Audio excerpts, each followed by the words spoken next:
आज आम जाना अदा रस साहाय्य आम चुट्टी किभली भाव लंबा हवा सहित मोटा हम गहबा हम जमा झड़बनी से सब विषय जाना। नमस्कार, जय जगन्नाथ। मु मिनती आपण मानक स्वागत करुच्ची आज एक फ्रेश वीडियो को। आशा करुच्ची सबुदिन भाई आज भी आपण मैंने बहुत ही भल थे। तो चलतु आज वीडियो आरंभ कर आज वीडियो आरंभ करने पूर्व आपण मानक रिक्वेस्ट जो मैंने मो वीडियो नुआ अच्छा प्लीज मो चैनल को सब्सक्राइब कर दिंतु, पाखे बेल आइकन को दबाई दिंतु जहाँफल जब भी जहाँ वीडियो अपलोड करी आपण मान पाक नोटिफिकेशन बहुत जल्दी पड़ेब। तो चलते देखी नहीं जावा आज आपण मान कौन अच्छी। आज आपण मान बहुत ही सुंदर टिप्सटे अच्छी जे अदा साहाय्य आम मैंने केमती आम हेयर को ग्रो करवा, चुट्टी झड़बार बचेबा। कहीं जानी अदा रस केउंथि व्यवहार होता है। आमको थंडा हेले शीत दिने आम मैंने व्यवहार करता बहुत जिनस आम मैंने अदा व्यवहार करता। खास करी तो चुट्टी आमर वरदान सदृश होता है। चुट्टी आमर बहुत बढ़िया काम करता है कहीं अदारे आमर मैग्नेशियम नामक तत्व भरपूर मात्रा थाए जहाँ चुट्टी को झड़ीबा छिंडीबा से सब समस्या बहुत परिमाण रे दूर हो जाए। अदा रस चुट्टी लगेवा द्वारा आमर स्काल्पटा पोषण मिलता है स्काल्प को, जहाँ द्वारा चुट्टी लंबा होता है मोटा होता है। अदारे iron, zinc, copper, magnesium, vitamin C, calcium, chromium भरपूर मात्रा थाए जोटा कि आमको चुट्टी आमर जो स्काल्पटा परिष्कार हवा सहित जमा भी सेठी बैक्टेरिया हो न था परिष्कार रखी थाए। ता सहित आमर चुट्टी झड़ीबा छिंडीबा अधारू छिंडीबा चुट्टी ग्रो न करिबा ए सब समस्या आमर चुटकी रे दूर होता है। तो आम मैंने आज जाना जे केउ भली भाबे आमे अदा को आमे लगेबा चुट्टी रे जहाँ फल कि आमर चुट्टी ग्रो हवा सहित लंबा आउ मोटा हब। तो एमती यही भाव कौन करवा ना आम अदा को नहीं जावा अदार आपण मैंने ग्रेट करें कि छेची पारे जहाँ भी करूँ किंतु तार रसटी अदार आमर दरकार। तो अदार रस ये भाव मुझे ग्रेट कर नहीं जाइए ग्रेट करके अदा रस नहीं जाइए। आपण मैंने जदि अदा रस ये 2 चामच नौकरी ताल आउ गोटे जिनस तादे मिसईकि आम मैंने लगेबा क्यों प्रणाली लगेबा कौन मिसेबा तो देखा।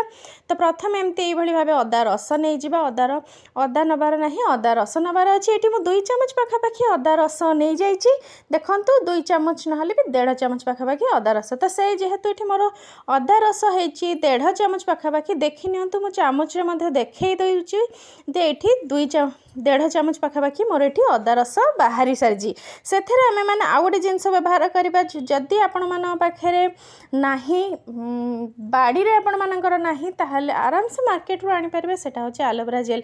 एलोवेरा जेल भी आमर फेस पाई हो किंबा हेयर पाई हो बहुत ही बढ़िया काम करि थाए जोटा कि ग्रो करिबारे आउ आमर चुट्टी झड़ीबा समस्या भी आमको दूर करि थाए। तो जीक मु अदा रस नहीं से परिमाणर मुझे एलोवेरा जेल नहीं जाऊँगी। एलोवेरा जेल को नहीं सारा मैंने भल भाव फेंटी नहीं जीवे आउ या व्यवहार केउ भली भाव करवा केतबेले करवा सेटा भी जानी नहीं जीवा। देखो बर्तमान मु मिसई नहीं जाऊँगी तादर भल भाव ये भाव मिसई नहीं जीवे जार चुट्टीर बहुत समस्या देखा जाउची। एटा सप्ताह को निहाती भाव 3 थर ट्राए करंतु जदि माने चुट्टी ग्रो करूनी चुट्टी झड़ुची किंबा चुट्टीर स्काल्प रे बहुत सारा कुंडे हवा एसबू जिनस देखा नौची ताहले एटा निहाती भाव सप्ताह को 3 थर ट्राए करंतु।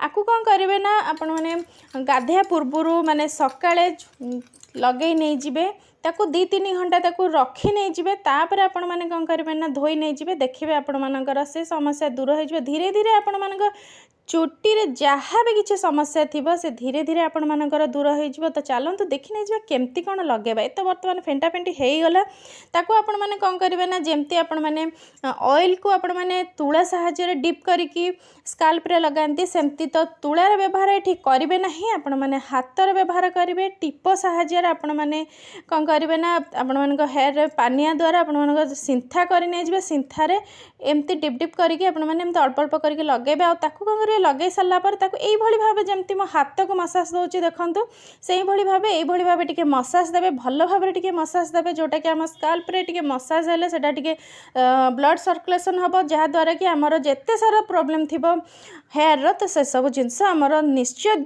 दूर हो खूब अल्प दिन में भी आपण मानकर से सब समस्या दूर हो निहाती भाव ये ट्राए करूँ देखो ट्राए कलापर ही आपण मैंने जापर ट्राए कलापर ही मत कमेंट माध्यम जनइबे जे काम कला ना नहीं आपण मानकर केते दूर काम कला।